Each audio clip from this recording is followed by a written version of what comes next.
Je m'aperçois que sur Thread, un post que j'ai écrit il y a 9 heures a 88 j'aime. Je me suis aperçu qu'il y a eu 1000 vues. Bon, le ratio n'est pas extraordinaire, 8%. Je vous lis mon post. Il suffirait de grouper les enfants par 4 en club d'entraide dès le CP. C'est ce que je faisais en CM1, ce qui calmait en particulier le pire enfant harceleur de filles en CE2. Il avait 2 ans de retard. En un mois, il avait perdu 95% de ses mauvaises habitudes. 42 ans plus tard, en l'occurrence en 2023, j'ai rencontré un de ses tutorés dans une manifestation. Il était tuteur professionnel à Renault. Quand on n'abandonne aucun enfant, ils n'ont aucune raison de se sentir abandonnés. Cet élève harceleur avait passé 2 ans assis à côté du meilleur élève de la classe, qui était un garçon extraordinairement gentil, qui aurait pu, lui, sauter du CM1 en 6e sans beaucoup de difficultés. D'ailleurs, cet élève extraordinaire, après avoir été dans la finance, dans l'informatique financière, est devenu maintenant directeur de bibliothèque, ce dont je me réjouis et dont les lecteurs de l'endroit où il se trouve doivent profiter de son extraordinaire gentillesse. Je répondais en fait à quelqu'un qui avait eu 467 j'aime. Voilà le texte auquel je répondais. Je me souviens d'un gars que j'ai accompagné en prison. Il avait 18 ans. Il a fini par crier « Putain, mais fallait que je vienne en prison pour avoir un accompagnement comme ça. On pouvait pas me le donner avant. Mettre ça dans les écoles pour qu'on évite de finir ici. » J'en ai encore des frissons, écrit l'autrice, psychologue, coach, Laureline Solaire. Alors voilà ma proposition. Des gens comme elle mériteraient d'être enseignantes chercheuses et d'encadrer des enseignants. Encadrer 8 enseignants. Encadrer 4 professeurs tuteurs, chaque professeur tuteur étant tuteur de 4 étudiants et étudiantes, et encadrer 4 autres professeurs non tuteurs.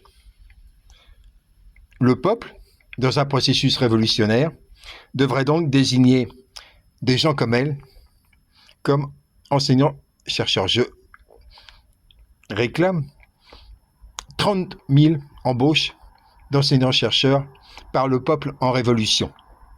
Comment faire ? Eh bien, c'est ce que j'explique. On voit ici tableau venu d'un tableur 16-16.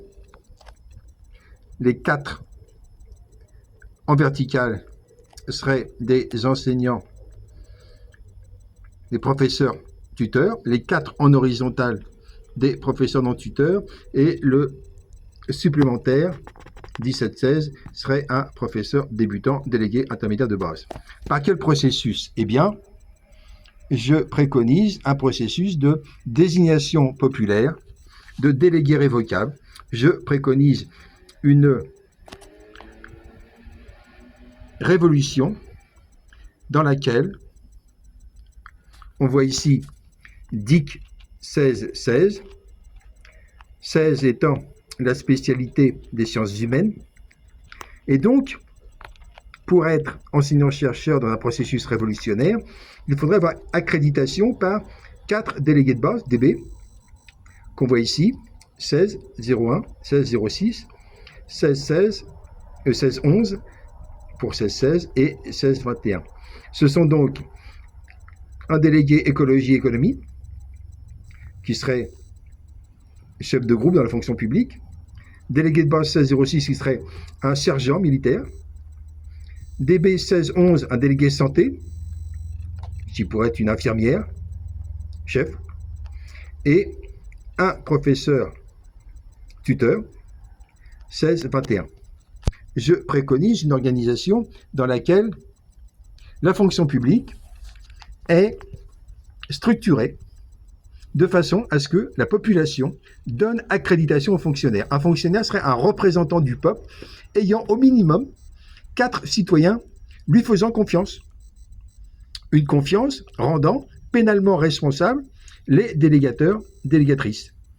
Et à chaque étage, à chaque niveau, on verrait 4 délégués ensuite désigner un 5e délégué au niveau supérieur. Et donc, des gens comme elle seraient promotionnés par la population, en particulier pour mettre en place les clubs d'entraide. Je préconise de tels clubs d'entraide à partir de 7 ans, 4 enfants de 7 ans se groupant par 4, donc, formant un club d'entraide et désignant un délégué ou une déléguée intermédiaire de base qui serait en 6e ou en 5e, qui serait âgé de 5 ans de plus. Un système dans lequel les élèves de Sciences Po seraient les représentantes des jeunes. Chaque élève de Sciences Po représentant 625 jeunes. Dans le même temps, 40 millions de Français formeraient 10 millions de clubs d'entraide et seraient représentés avec des délégués de base, intermédiaires de base et délégués de base. 1 pour 5 pour les délégués intermédiaires de base et 1 pour 25 pour les délégués de base. On aurait donc 8 millions de fonctionnaires révocables et 2 millions d'étudiants délégués pédagogie, qui seraient donc les étudiants L1, L2, L3. Bien évidemment, les étudiants par 4, comme j'ai déjà dit, seraient sous le tutorat des professeurs tuteurs, et donc les étudiants ne seraient plus dans l'isolement, puisque par groupe de 4 étudiants, ils auraient tous et toutes un professeur tuteur. Voilà la révolution qu'il faut préparer. Une révolution qui sera bien évidemment en même temps une révolution écologique pour stopper toutes les émissions de CO2 pour sauver la planète, sauver l'humanité. La situation est catastrophique. L'entraide est aussi le moyen de s'organiser. La révolution n'est pas autre chose que la structuration en entraide et la désignation de délégués révocables à tout moment, puisque un délégué ne peut le rester que si les 4 délégants continuent à lui faire confiance. Un délégué perdant, si 4 délégants sans les remplacer, serait aussitôt révoqué. Il n'y a pas de processus de révocation puisque l'accréditation est indispensable. Révolution mondiale, l'association doit remplacer l'élection.